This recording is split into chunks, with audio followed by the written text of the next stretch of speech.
Assalamualaikum warahmatullahi wabarakatuh. Berjumpa lagi dengan Mimin. Kita lanjutkan saja ceritanya. Bab 3353 sampai bab 3354. Gadis ini mengenakan rok berwarna pink lembut. Kain tipisnya berayun lembut mengikuti angin laut, menonjolkan sosok anggunnya. Kulitnya seputih salju dan dirawat dengan hati-hati. Rambut panjangnya tergerai di bahunya seperti air terjun. Rambutnya berkibar lembut tertiup angin dan bersinar dengan cahaya keemasan yang samar. Matanya besar dan berkilau dengan cahaya menawan. Terutama mata yang sedikit terangkat di sudutnya, seolah menawan secara alami dan penuh provokasi. Bibir wanita itu penuh dan merah, dicat merah cerah, dan melengkung menawan. Saat dia melihat wanita itu, Zhou Qiong tertegun dan berkata pada dirinya sendiri, "Mengapa dia ada di sini juga?" Apakah kamu kenal dia?" Zhou Qiong mendengus, "Saya tahu, ini hanya jam tangan teh hijau." Ye Chong hampir tertawa terbahak-bahak. Dia benar-benar tidak menyangka Zhou Qiong benar-benar mengetahui kata ini. Tampaknya hubungan antara Zhou Qiong dan gadis ini tidak terlalu baik. Melihat senyuman di wajah Ye Chong, Zhou Qiong memutar matanya ke arah Ye Chong dan berkata, "Apa, menurutmu dia cantik?" Ye Chong berkata dengan cepat, "Tidak, tentu saja tidak." Kata Qiong dan wanita itu tampan, dan penampilan mereka serasi. Hanya saja Zhou Qiong sedikit lebih kekanak-kanakan, tetapi wanita itu secara alami menawan dan terlihat jauh lebih dewasa dan bergaya. Setelah wanita itu keluar, dia mengabaikan Zhou Qiong dan berjalan menuju Chen Jie. Chen Jie masih berdiri di sana dengan penuh kemenangan, dan sudut mulutnya tidak bisa menahan diri untuk tidak terangkat penuh kemenangan. Kemudian, dia melihat seorang wanita berpakaian merah muda berjalan ke arahnya, dan matanya berbinar. Wanita itu menghampiri Chen Jie dan berkata dengan hati-hati, "Pahlawan, penampilanmu barusan sangat heroik. Aku ketakutan saat melihatnya di bawah. Tapi aku tidak bisa menahan tepuk tangan untukmu." Tampaknya meluluhkan hati orang, tapi kedengarannya agak dibuat-buat. Ye Chong tidak tahu apakah dia berprasangka buruk oleh meja teh hijau Zhou Qiong. Ketika Chen Jie melihat kecantikan memujinya seperti ini, dia merasa lebih bangga. Namun, meski senang mendengar pujian si cantik, ia tetap berusaha tetap tenang di wajahnya. "Terima kasih atas pujiannya, Nona cantik. Saya hanya melakukan apa yang seharusnya saya lakukan." Wanita itu tersenyum lembut, dan cahaya licik muncul di matanya. "Pahlawan terlalu rendah hati. Nama saya Hong Yu. Saya tidak tahu Anda memanggil saya apa." "Tidak perlu. Anda bisa memanggil saya Chen Jie. Saya Wu Chengzong, Tuan Muda. Senang bertemu dengan Anda, Nona Hong Yu," kata Chen Jie sambil tersenyum. Hong Yu dengan sengaja menundukkan kepalanya dan berkata dengan hati-hati, "Ternyata itu adalah saudara Chen dari Wu Chengzong. Pantas saja dia begitu kuat. Sejujurnya, saat aku melihat monster itu di bawah sana tadi, aku benar-benar ketakutan setengah mati." Chen Jie sudah terpesona oleh Hong Yu. Dia bingung, dan berkata dengan senyum konyol, "Haha, tidak apa-apa. Saudari Hong Yu, kamu tidak perlu takut. Aku di sini, aku bisa melindungimu." "Sedikit. Hehe, bagus sekali, Kakak Chen. Aku benar-benar tidak tahu bagaimana harus berterima kasih." Chen Jie bahkan lebih bangga saat ini. Dia tidak menyangka bahwa dia akan memenangkan hati seorang wanita cantik kali ini.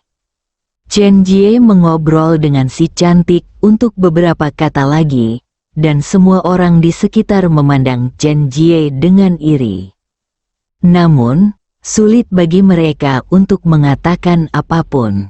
Bagaimanapun, mereka tidak memiliki kemampuan Chen Jie, dan mereka tidak dapat menarik perhatian wanita cantik. Setelah mengucapkan beberapa patah kata, Hong Yu menoleh dan menemukan Zhou Qiong secara tidak sengaja. Kemudian, Hong Yu terlihat berjalan menuju Zhou Qiong, sementara Chen Jie mengikuti Hong Yu seperti seorang pengikut. Hong Yu tersenyum dan berkata, "Hei, bukankah ini Nona Zhou Qiong? Saya tidak menyangka bahwa Anda juga memenuhi syarat untuk berpartisipasi dalam pertemuan penginjilan." Mata Hong Yu menunjukkan sedikit rasa jijik, dan dia dengan sengaja meninggikan suaranya, seperti jika ini lebih baik, menertawakan Zhou Qiong. Zhou Qiong mendengus dan menjawab, "Halo, Hong Yu, sudah lama sekali sejak terakhir kali aku melihatmu. Kamu tidak berubah sama sekali." Hong Yu ini juga dari dunia seni bela diri. Hong Yu lebih kuat dari Zhou Qiong, tapi tidak sebagai status Zhou Qiong. Dia tumbuh bersama Zhou Qiong dan sangat iri pada Zhou Qiong. Zhou Qiong menjadi wanita tertua dan pendekar pedang kecil dari keluarga tersembunyi. Adapun Hong Yu, tidak peduli seberapa keras dia bekerja. Meskipun dia lebih berbakat dan lebih kuat dari Zhou Qiong, dia tetaplah seorang guru kecil yang bergantung pada orang lain. Oleh karena itu, Hong Yu sangat iri pada Zhou Qiong. Hong Yu mendengus dingin dan melirik Ye Chong di sebelahnya. Jelas sekali, dia tidak tahu bahwa Ye Chong adalah kaisar pedang. Ada ekspresi mengejek di wajahnya, dan dia menutup mulutnya dengan pura-pura terkejut. "Ini, bukankah itu pacarmu?" Kata-katanya jelas penuh dengan penghinaan terhadap Ye Chong. "Itu bukan urusanmu," kata Zhou Qiong. "Oh, kupikir hanya orang-orang dengan status seperti saudara Chen Jie yang bisa menghadiri acara seperti pertemuan penginjilan." Saat dia mengatakan itu, dia sengaja mendekati Chen Jie untuk menunjukkan hubungan di antara mereka. Chen Jie diam-diam bersukacita, merasa dia sangat beruntung hari ini. "Benarkah?" Zhou Qiong mendengus dingin. Chen Jie juga tersenyum dan berkata, "Tentu saja, beberapa orang buta, jadi mereka secara alami tidak akan mengerti." Pada saat ini, Chen Jie memiliki seorang wanita cantik di sampingnya, dan dia tidak lagi peduli pada Zhou Qiong, dan kebenarannya warna terungkap. Matanya yang bangga sepertinya memberitahu Zhou Qiong bahwa jika kamu tidak berjanji padaku, tentu saja kamu akan mendapatkan yang lebih baik. "Haha, menurutku begitu." Setelah mengatakan itu, Hong Yu menatap ke arah Ye Chong lagi dan berkata dengan nada menghina, "Namun, pacarmu tidak terlihat banyak dibandingkan dengan saudara laki-laki Chen Jie. Dia hanya berjarak satu dunia lagi. Perbedaannya." Chen Jie menjadi lebih bangga ketika mendengar ini. Ketika Ye Chong mendengar ini, dia tidak marah atau mengatakan apapun. Lagi pula, lebih baik dia tidak ikut serta dalam pertengkaran antar perempuan. "Itu hanya menunjukkan bahwa kamu berpikiran pendek," kata Zhou Qiong. Dia tidak mengungkap identitas Ye Chong sebagai kaisar pedang hanya karena pertengkaran itu. Mendengar ini, Hong Yu tertawa semakin liar. "Hahaha, Zhou Qiong, kamu hanya pembicara yang tangguh. Kamu memiliki mata yang cerah.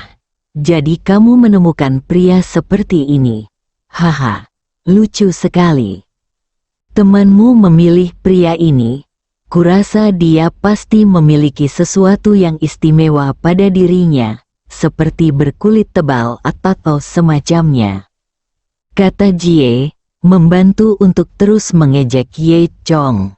Hong Yu tersenyum manis di sampingnya, dan memukul Chen Jie dengan kepalan tangan berwarna merah muda seolah-olah sebagai hadiah. Oh, saudara Chen Jie, jangan beritahu aku.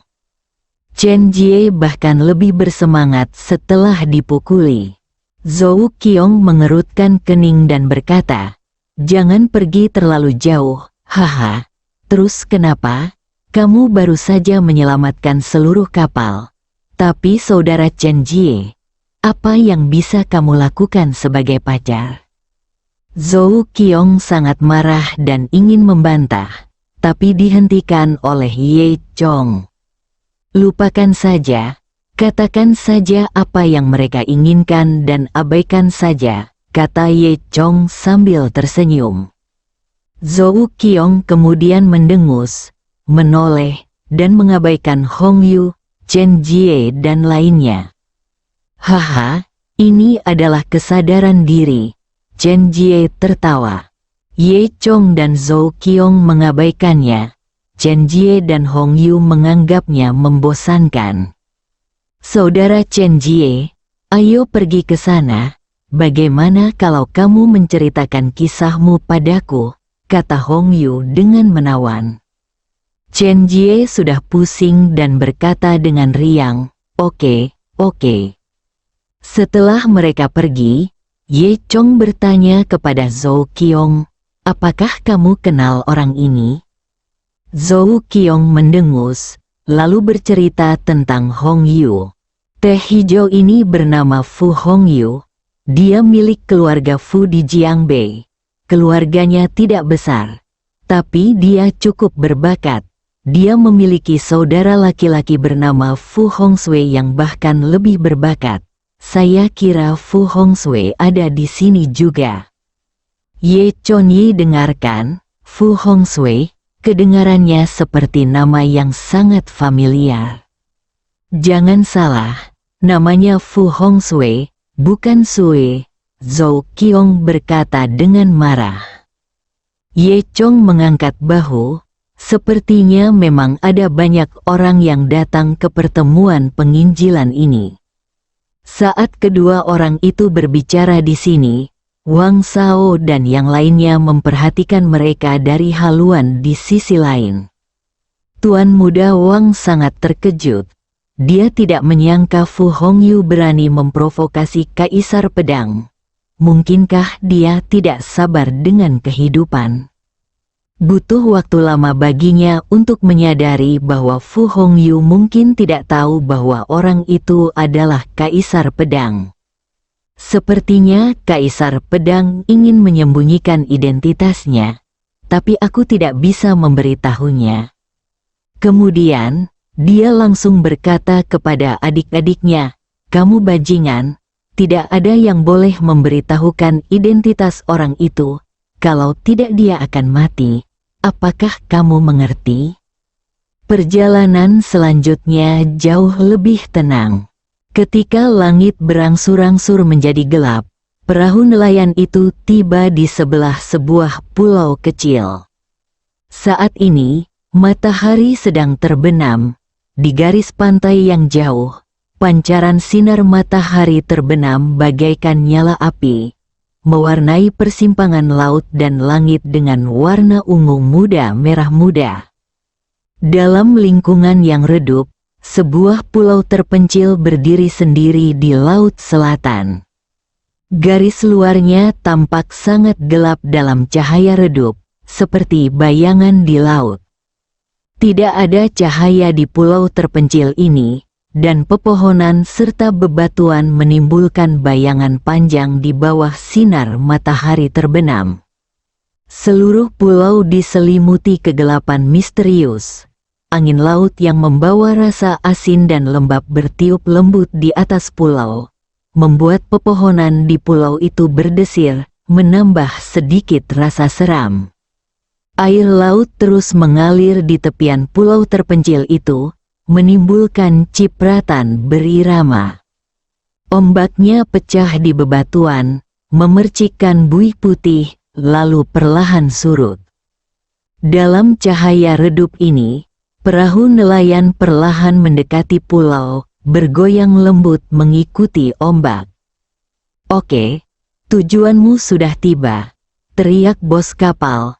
Ye Chong, Zhou Qiong dan lainnya bersiap untuk turun.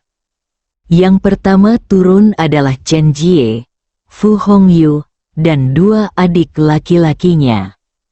Ketika Ye Chong dan Zhou Qiong berjalan ke pelabuhan pendaratan, mereka kebetulan bertemu dengan Wang dan yang lainnya. Tuan Wang segera dan dengan hormat memberi jalan bagi Ye Chong dan Zhou Qiong untuk turun terlebih dahulu. Tepat ketika Ye Chong dan Zhou Qiong hendak turun, bos kapal bersandar di pintu keluar dan sedang merokok kering. Bos perahu tersebut adalah seorang nelayan berpengalaman yang telah memancing di daerah ini selama bertahun-tahun. Mau tidak mau dia merasa sangat aneh ketika melihat sekelompok orang datang ke pulau terpencil ini pada malam hari. "Bos." Perahu itu menggaruk kepalanya dan mau tidak mau berkata pada dirinya sendiri, "Orang-orang ini sungguh aneh. Tua dan muda, apa yang ingin kamu lakukan ketika datang ke pulau terpencil ini pada malam hari?" Semua tahu bahwa pulau ini adalah pulau terpencil, bukanlah tempat yang indah. Ye Chong tersenyum sedikit dan mengarahkan pandangannya ke kedalaman pulau terpencil. "Benarkah, kami di sini untuk menemukan bahan obat langka, yang konon hanya ditemukan di pulau terpencil ini?" Zhou Qiong menambahkan, "Ya, bos kapal. Kami juga mendengar bahwa ada sesuatu yang istimewa di pulau ini, jadi kami datang ke sini untuk menjelajahinya." Bos kapal menggelengkan kepalanya dan berkata bahwa dia belum pernah mendengar legenda seperti itu. Oleh karena itu, dia tidak begitu mempercayai kata-kata Ye Chong. Setelah semua orang pergi, seorang anggota kru datang. "Bos, apakah menurut Anda orang-orang ini sedang berkumpul untuk suatu pesta yang mencurigakan?" kata seorang nelayan. Di sisi lain, semua orang berjalan ke pulau dan berhenti di ruang terbuka di pinggir pulau. Orang biasa seperti bos kapal mungkin tidak menyadarinya, tetapi orang-orang di dunia seni bela diri seperti Ye Chong dan Zhou Qiong telah menyadarinya. Tepat di tengah pulau, terdapat energi yang sangat kuat yang tersisa, yang sangat terlihat jelas. Bagi mereka yang berkecimpung dalam dunia seni bela diri, hal ini jelas merupakan rambu jalan. Tentu saja, hal ini pasti sengaja diserahkan kepada mereka. "Ayo pergi semuanya. Sepertinya penyelenggara telah memberi kita arahan," kata Chen Jie sambil tersenyum tipis, terlihat seperti seorang pemimpin. Setelah itu, semua orang menuju ke tengah pulau. Setelah beberapa saat, sosok semua orang perlahan menghilang di malam yang redup. Di pinggir pulau, hanya tersisa perahu-perahu nelayan yang bergoyang lembut di laut. Kapten kapal melihat ke arah perginya orang-orang itu, lalu memberi perintah untuk pergi sampai mereka tidak terlihat lagi. Di pulau terpencil, malam gelap gulita seperti tinta. Semua orang berjalan ke dalam hutan di pulau terpencil, yang berpenduduk jarang dan mempertahankan suasana aslinya. Lingkungan sekitar sepi, hanya sesekali cahaya bulan menyinari ruang di sekitarnya. Pepohonan di hutan menjulang tinggi, dengan dahan dan dedaunan yang rimbun, hampir menghalangi semua cahaya, membuat lingkungan sekitar terlihat gelap dan misterius. Dan lingkungan yang sunyi dan gelap ini sebenarnya penuh dengan bahaya yang tidak diketahui. Setiap orang yang berjalan di sini, seperti Tuan Wang, harus berjalan dengan hati-hati dalam lingkungan seperti itu. Meskipun Ye Chong terluka parah dan belum pulih, dia tidak panik karena perlindungan Zhou Qiong. Berjalan di depan adalah Chen Jie, dengan ekspresi santai di wajahnya, dan dia sengaja bercanda keras dengan Fu Hongyu. Tiba-tiba, suara gemuruh pelan memecah kesunyian. Segera setelah itu, seekor serigala lapar dengan mata merah melompat keluar dari kegelapan. Cakar tajamnya berkedip dingin dalam cahaya redup. Seseorang berteriak ketika mereka melihat serigala lapar menyerbu masuk. Segera, sepasang mata merah yang tak terhitung jumlahnya menyala dan mengelilingi semua orang. Pada saat kritis, Chen Jie mencibir dan mengambil langkah maju. Bahkan ketika dia sangat gugup, dia tidak lupa untuk tampil percaya diri. Ketika cakar tajam serigala lapar hendak menangkap Chen Jie dengan cepat menghunus pedangnya. Pedang itu bersinar dengan gerakan yang terampil. Serigala lapar itu jatuh ke tanah dengan bunyi gedebuk. Kemudian, Chen Jie tiba-tiba mengayunkan pedangnya dan menembakkan seberkas cahaya pedang, langsung membunuh dua serigala di belakang pohon di kejauhan.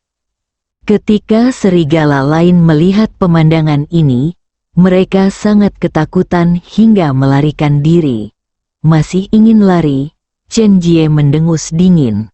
Lalu beberapa sinar pedang mengejarnya.